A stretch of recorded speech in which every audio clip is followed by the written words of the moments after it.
आप खुद को अच्छे लगने चाहिए।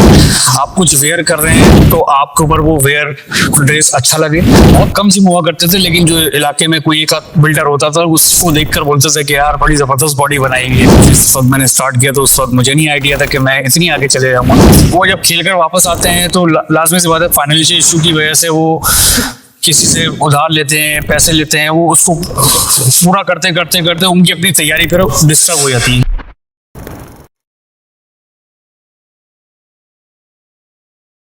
बिस्मिल्लाहिर्रहमानिर्रहीम। चीनी कहावत है कि माशरे वो तरक्की करते हैं जिनके मैदान भरे हुए हों और अस्पताल खाली हों। ये हमारी आज बहुत खुशी की बात है कि हमारे दरमियान मुल्क के मायानाज बॉडी बिल्डर शहरोज खान साहब मौजूद हैं, जिन्होंने हाल ही में 75+ kg कैटेगरी के अंदर मिस्टर यूनिवर्स का रिकॉर्ड बनाया है। और ये हमारे लिए और शाहरुख साहब के लिए भी बहुत खुशी की बात होगी कि आज वो हमारे दरमियान मौजूद हैं। आइए हम इनसे गुफ्तगू करते हैं। शाहरुख साहब, बहुत बहुत शुक्रिया आपका सर कि आप तशरीफ लाए। अरे शुक्रिया की कोई बात नहीं है। सर, मेरा आपसे सवाल है कि आपने वो लम्हा कौन सा था कि जब आपने इस फील्ड में कदम रखा?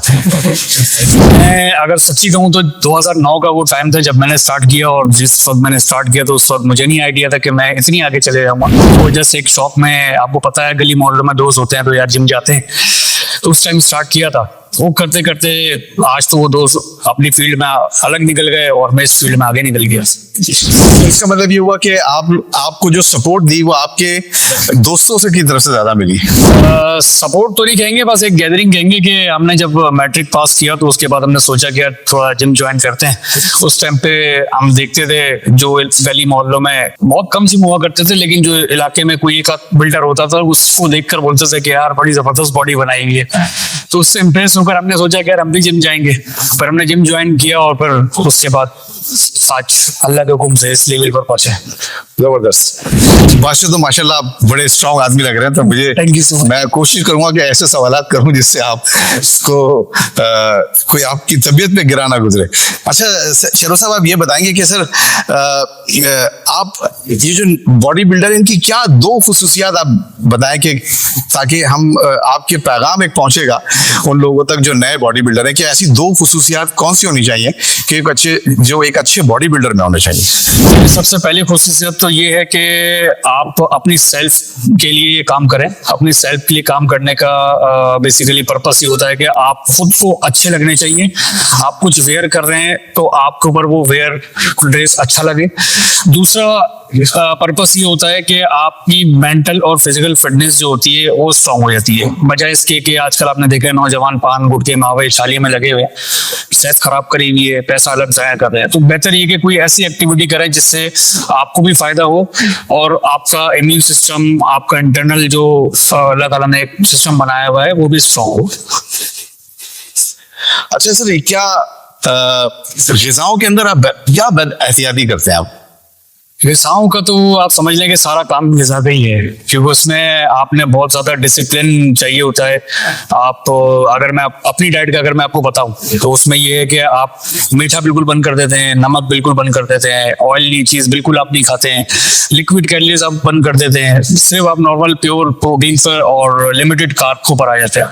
तो उससे होता ये है कि आपका जो प्रोटीन होता है वो इनटेक आपका मसल रिकवर करता है, और जो लिमिटेड कार्ब होता है वो आपको इतनी एनर्जी देता है कि आप जिम में जाकर थोड़ा अच्छी तरीके से एक्सरसाइज कर सकते हैं। अच्छा शेरो साहब, आप यकीनन जब आप जिम जाते होंगे तो जिम में टाइम लगाते होंगे, और जो नए आने वाले और जो पुराने करने वाले जिम के लोग हैं वो यकीनन आपको देखकर आपसे बहुत कुछ सीखते होंगे। तो सर, जिम के अंदर क्या सवालात आपसे सबसे ज्यादा होते हैं वहां पर? जिम के अंदर सबसे ज्यादा सवाल तो ये होते हैं कि यार हमें भी ऐसी बॉडी बनानी और कितने टाइम में बनाई। दूसरा सवाल ये होता है कि यार आप कितने टाइम से एक्सरसाइज कर रहे हैं। और तीसरा सवाल यही होता है कि यार आपने कौन कौन से कंपटीशन खेले, कोई कंपटीशन खेला है या नहीं खेला।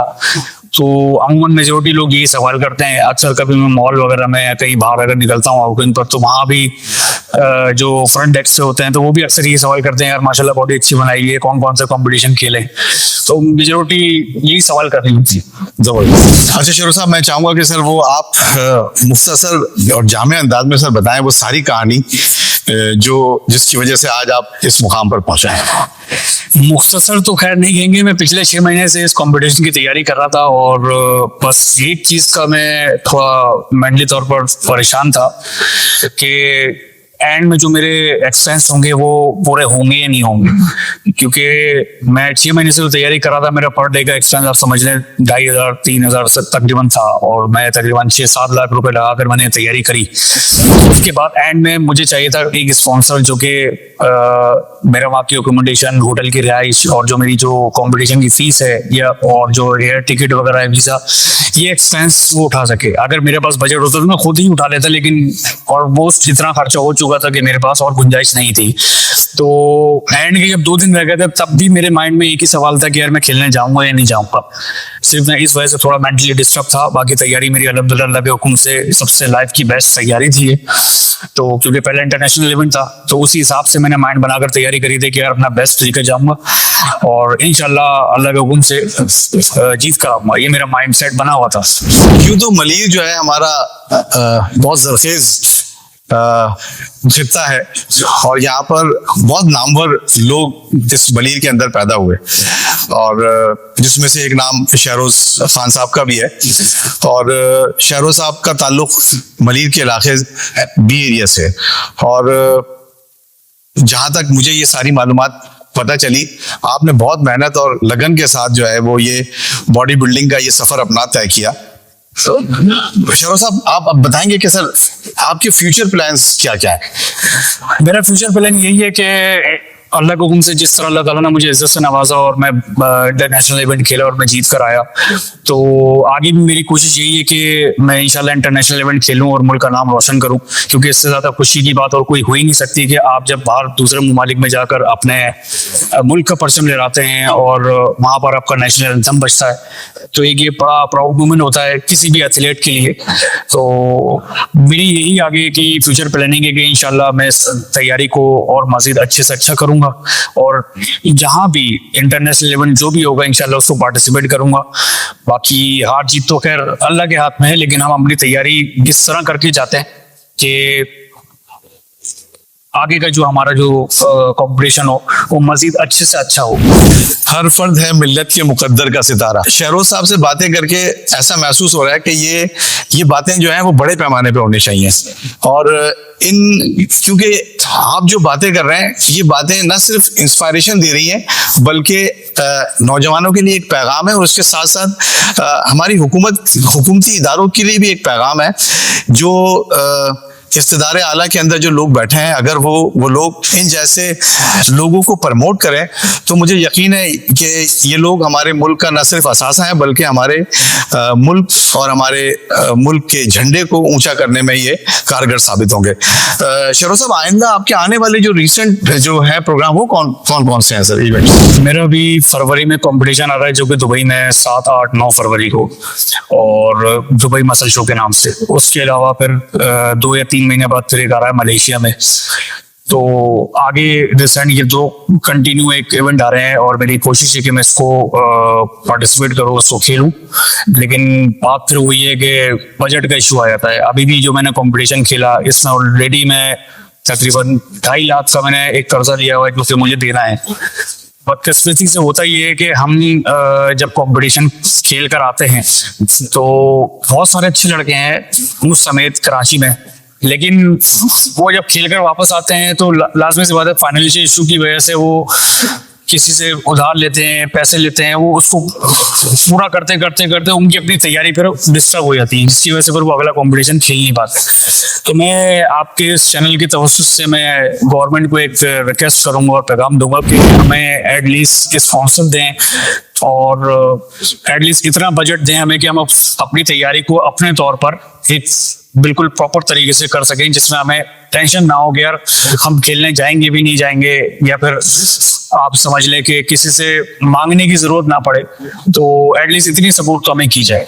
अच्छा शहरोज साहब, अभी जिस तरह आपने कहा कि आपके 2 और इवेंट आने वाले हैं कि जो कि बहुत इम्पोर्टेंट है आपके लिए भी और हमारे मुल्क के लिए भी, तो मैं ही चाहूँगा कि आपकी जो मुश्किलात हैं जो जिसका जिक्र आपने किया वो आप कीजिए ताकि हम अपने चैनल के तवज्जुह से हम ये बात कोशिश करेंगे और मुझे यकीन है कि ये बात वहाँ तक पहुँचेगी और इक़्तिदार आला के लोग जितने भी हैं वो यकीनन आपसे कांटेक्ट करेंगे। और बल्कि हम सब चाहेंगे कि जिस तरह दूसरे शहरों से जो लोग जीते हैं, शहरों साहब भी हमारे ही मुल्क का एक नामवर सितारा है और इनकी भी पजीराई उसी तरीके से होनी चाहिए जिस तरीके से हमारे दूसरे लोगों ने ओलंपिक जिस तरह जीता और दूसरे और जितने भी खेल हैं।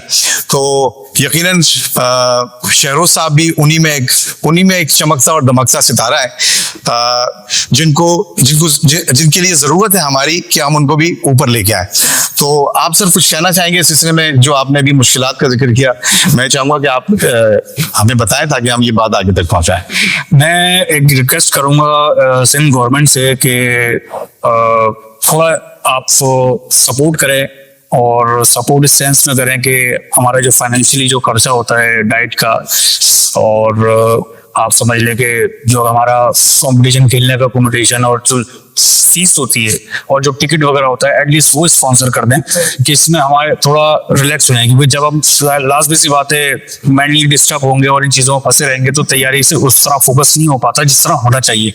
तो आप जब टेंशन फ्री होंगे तो लाजमी सी बात है आपकी तैयारी उतनी अच्छी होगी। और सबसे बड़ी बात, हम अगर बाहर इंटरनेशनल लेवल खेलने के लिए जा रहे हैं तो मुल्क का नाम रोशन करने के लिए जा रहे हैं। अगर हम अपने लिए कंपटीशन खेलेंगे तो पाकिस्तान के अंदर बहुत सारे कंपटीशन होते हैं, हम वो खेल कर भी फजीलाई हासिल कर सकते हैं। लेकिन अगर हम आउट ऑफ द कंट्री जाकर खेल रहे हैं तो हम मुल्क के नाम रोशन करने के लिए जा रहे हैं। तो एटलीस्ट जब हम इस तरह मुल्क के लिए सोचते हैं तो रिक्वेस्ट है कि फिर आप भी थोड़ा आगे बढ़ें और हमें सपोर्ट करें।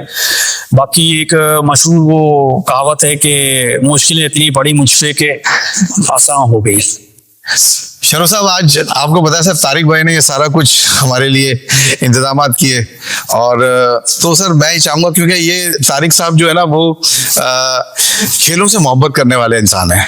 ये हमेशा जब भी कोई खेल का प्रोग्राम होता है ये बहुत बड़ी स्क्रीन लगाकर लोगों को यहाँ पर दिखाते हैं सब और बड़ा एंटरटेन करते हैं। सर क्या तारिक भाई के बारे में क्या कहेंगे आप? तारिक भाई के बारे में मैं सबसे पहले तो उनका शुक्रिया अदा करूँगा और उनको कहूँगा कि आप मतलब स्पोर्ट्स लवर एक तरीके से और बहुत अच्छा सपोर्ट करते हैं स्पोर्ट्समैन को। बाकी मैं खुद भी देख रहा हूँ कि अभी भी मैच चल रहा है, बाहर स्क्रीन लगी हुई है और लोग बाहर रश लगा कर देख रहे हैं। और मैं खुद भी मलिर में रहता हूँ, जब भी कोई इस तरह की चीज़ होती है तो मैं यहाँ से गुजरता हूँ, देखता हूँ यहाँ माशाल्लाह रश लगा रहता है। उसके अलावा इस स्पोर्ट्स को बड़ा सपोर्ट करते हैं और जिस तरह तारिक भाई ने मुझे सपोर्ट किया, मैं जब आया तो मुझे उन्होंने वेलकम किया और मेरे लिए आप समझ लें कि एक छोटा सा अरेंजमेंट भी किया। तो बड़ी खुशी होती है, हौसला अफजाई होती है और एक तरीके से आप समझ लें कि दिल बड़ा हो जाता है कि जब कोई आपके साथ खड़ा होता है और आपको वेलकम करता है। तो मैं तारिक भाई का बहुत शुक्रिया अदा करूंगा और अल्लाह ताला उनको इसी तरह हिम्मत दे, हौसला दे और कामयाबी अदा करे। शरद भाई आपका बहुत बहुत शुक्रिया। आपसे मिलकर बहुत खुशी हुई और एक मुझे, न सिर्फ मुझे बल्कि आपका प्रोग्राम देखने वाले लोगों को भी इंस्पायरेशन मिलेगी, क्योंकि आपने जो मौजूदा हमारे ज़राए थे और जो वसाइल थे उनको इस्तेमाल करते हुए बगैर किसी से मदद मांगे हुए आपने जो इतना बड़ा काम किया वो न सिर्फ लायक तहसीन है बल्कि दाद के काबिल है। और आपने वो काम किया जो कि मैं ये समझता हूँ मजबूत लोगों का काम है और आप एक मजबूत आदमी। मैं एक चीज कहता चलूंगा कि मैंने कोई ऐसा कारनामा नहीं किया। मुल्क के मुझ पर जितने एहसानात हैं, मुल्क ने जो मुझे इज्जत दी है, उसके आगे ये कुछ भी नहीं है। तो मैं आगे भी इंशाल्लाह अपनी इस मेहनत को और इस सारी जद्दोजहद को जारी रखूंगा जब तक अल्लाह ताला ने हिम्मत दी है, हौसला दिया है। मैं इंशाल्लाह इसी तरह अपने मुल्क का नाम रोशन करता रहूंगा और बस रिक्वेस्ट देखने वालों से और तमाम लोगों से कि आप लोग दुआओं में रखें, सपोर्ट करें और बस सपोर्ट चाहिए और बाकी आप भाइयों की दुआएं। बहुत शुक्रिया। मौसम अच्छा, पानी वाफिर, मट्टी भी जरखेज, जिसने अपना खेत न सींचा वो कैसा दहकान। मैं बहुत शुक्रगुजार हूँ तारिक इंटरप्राइजेस, तारिक भाई का, कि जिन्होंने आज इस मुल्क के मायनाज सरमाए को यहाँ पर दावत दी और ये सारा प्रोग्राम सेटअप करने में शुक्रिया अदा करेंगे KTA का, कराची टैलेंट एकेडमी का, कराची टैलेंट एकेडमी वो इदारा है मलीर का जिसने मलीर के अंदर बहुत सारे नामवर लोग पैदा किए, और इसी कोशिश के अंदर वो जिद्दोजहद के अंदर सरगर्दा है, जिसके रूह रवा हमारे सगीर अंजुम साहब हैं, जो हमारे मलीर के टैलेंट को उभारते रहते हैं, और जिसका आज एक वाज़ेह सबूत शहरोज खान साहब भी हैं। आखिर में एक दफ़ा बहुत बहुत शुक्रिया तमाम लोगों का। अस्सलाम वालेकुम वरहमतुल्लाह।